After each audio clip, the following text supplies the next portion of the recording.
ফের মালদার এক পরিযায়ী শ্রমিকের নিথর দেহ ফিরল ভিন রাজ্য থেকে। বুধবার এই ঘটনায় শোকের ছায়া নেমে এলো মানিকচকের এনায়েতপুর এলাকায়।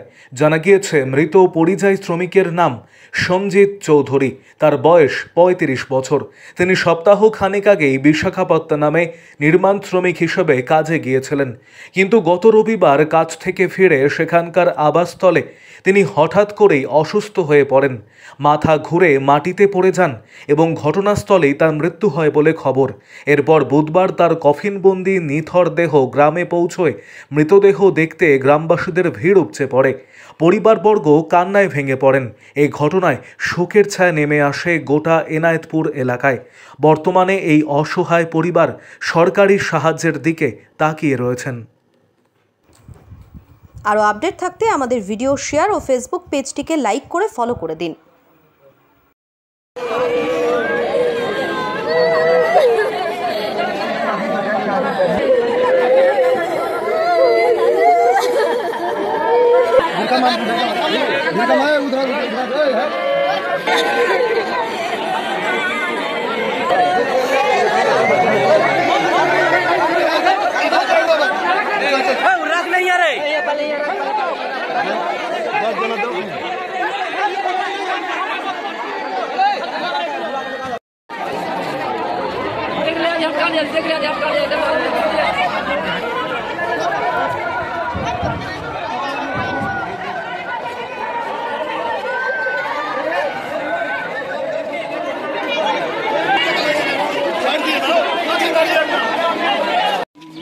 दस बारह दिन आगे मतलब कि বিশাখাপত্তনম কাজে গেছিল সে, मतलब कि কিছু অসুবিধায় মারা গেছে।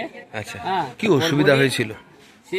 সে পরে গিয়ে মারা গেছে। আচ্ছা, তখন मतलब कि ওর ভর্তি করা হয়েছিল। ওর ডেড বডি আমাদের এনায়েতপুর নওদায় এসছে। কবে এসছে? আজকে এখনই আসলো। আচ্ছা, এই মাত্রে তারপরে ওর শ্বাসকর্য করা যাবে। মানুষজন আছে সব। আচ্ছা, বলছি যে কিভাবে পড়ে গিয়েছিল? মুখ ধুতে গিয়ে?